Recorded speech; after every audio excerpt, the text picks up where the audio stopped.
வணக்கம். அடுப்பில் ஒரு கடாய் வச்சுட்டு 2 கப் அளவுக்கு தண்ணி சேர்த்துக்கலாம். வீட்டில் இருக்கிற கப்பு டம்ளர் எது வேணாலும் அளந்து எடுத்துக்கோங்க. அதுலேயே மற்ற பொருட்கள் எல்லாமே நம்ம அளந்து எடுக்கணும்.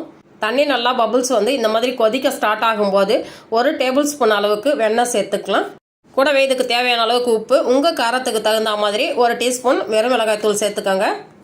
அடுத்து 1/2 டீஸ்பூன் பெருங்காயத்தூள் சேர்த்துட்டு கூடவே ஒரு 1/4 டீஸ்பூன் அளவுக்கு சமையல் சோடா சேர்த்துக்கோங்க. கூடவே பொடிசாக கட் பண்ண கருவேப்பிலை இலைகள் கொஞ்சமாக சேர்த்துக்கலாம். கருவேப்பிலை வேண்டாம்னு நினச்சிங்கன்னா ஓமம், சீரகம், எள்ளு இந்த மாதிரி ஏதாவது சேர்த்துக்கோங்க. இப்போ இதை நல்லா ஒரு முறை கலந்து விட்டுட்டு தண்ணியை அளந்து எடுத்து அதே கப்பில் 2 கப் அளவுக்கு அரிசி மாவு சேர்த்துக்கலாம். நான் வீட்டில் அரைச்சி வச்சுருக்கிற இடியாப்ப மாவு தான் எடுத்திருக்கேன். மாவு சேர்த்ததுக்கப்புறம் அடுப்பை சிம்மில் வச்சுட்டு கைவிடாமல் இந்த மாதிரி நல்லா கலந்து விடுங்க. மாவு நல்லா 1 நிமிஷத்துக்கு நல்லா கலந்து விட்டதுக்கப்புறம் கையில் கொஞ்சமாக தண்ணி தொட்டுட்டு மாவை இந்த மாதிரி அழுத்தி பார்த்தீங்கன்னா கையில் ஒட்டக்கூடாது. இப்போ ஸ்டவ் ஆஃப் பண்ணிவிட்டு ஒரு மூடியை போட்டு மூடி வச்சிடலாம். ஒரு 10 நிமிஷம் இது அப்படியே இருக்கட்டும். 10 நிமிஷம் கழித்து மூடியை ஓப்பன் பண்ணிவிட்டு ஒரு முறை நல்லா கலந்து விட்டுட்டு வேற ஒரு அகலமான பாத்திரத்துக்கு மாற்றிக்கலாம். இந்த மாவு பார்த்திங்கன்னா ரொம்பவும் ஆறிடக்கூடாது. கொஞ்சம் சூடு இருக்கும்போதே நம்ம பிசைஞ்சு எடுக்கணும். அப்போ தான் நமக்கு மாவு காயாமல் நல்லா சாஃப்டாக வரும். இது கூட 1 டேபிள் ஸ்பூன் ஊற வச்ச கடலைப்பருப்பு சேர்த்துக்கோங்க. கடலைப்பருப்பு 1 மணி நேரம் ஊற வச்சுட்டு சேர்த்திங்கன்னா சாஃப்டாக இருக்கும். இப்போ கையில் எண்ணெய் இல்லாட்டினா தண்ணி தொட்டுக்கிட்டு மாவை நல்லா சாஃப்டாக சப்பாத்தி மாவு மாதிரி பிசைஞ்சு எடுத்துக்கலாம்.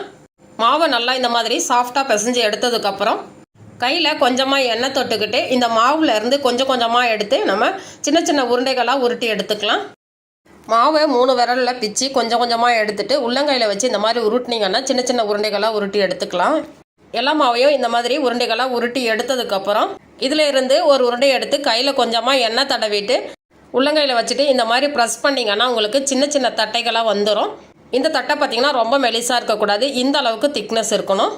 உங்களுக்கு கையில் இந்த மாதிரி செய்ய வரலன்னா ஒரு பிளேட்டை கவுத்தி போட்டுட்டு லைட்டாக எண்ணெய் தடவிட்டு இந்த மாதிரி உருண்டைகளை அடிக்கிட்டு அடியில் இந்த மாதிரி ஃப்ளாட்டாக இருக்கிற ஒரு கிண்ணத்தை வச்சு நீங்கள் ப்ரெஸ் பண்ணிங்கன்னா உங்களுக்கு ஈஸியாகவே செஞ்சு முடிச்சிடலாம். உங்களுக்கு எந்த மெத்தட் ஈஸியாக இருக்கோ அந்த மாதிரி செஞ்சு எடுத்துக்கோங்க. நான் பார்த்திங்கன்னா பிளேட்டில் வச்சு இந்த மாதிரி ப்ரெஸ் பண்ணி ரெடியாக செஞ்சு வச்சுருக்கேன் பாருங்கள். அடுப்பில் கடாயில் எண்ணெய் ஊற்றி வச்சுருக்கிறேன். எண்ணெயை நல்லா சூடாகிடுச்சு. செஞ்சு வச்சுருக்கிற தட்டைகளை ஒன்றா எண்ணெயில் போட்டுக்கலாம். தட்டைகளை போட்டதுக்கப்புறம் உடனே திருப்பாமல் கொஞ்சம் வெந்து வந்ததுக்கப்புறம் திருப்பி விடுங்க. இந்த தட்டை பார்த்திங்கன்னா ஒரு 3/4 பதத்துக்கு வெந்ததுக்கப்புறம் வெளியில் எடுத்துட்டு இன்னொரு முறை போட வேண்டிய தட்டைகளை போட்டுக்கலாம்.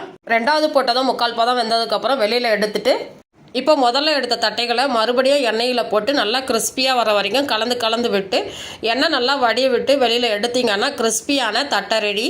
இந்த அரிசி மாவு தட்டை நீங்களும் ஒரு முறை ட்ரை பண்ணி பாருங்கள். நான் சுவைக்கட்டும், ஆரோக்கியம் பெருகட்டும். நன்றி.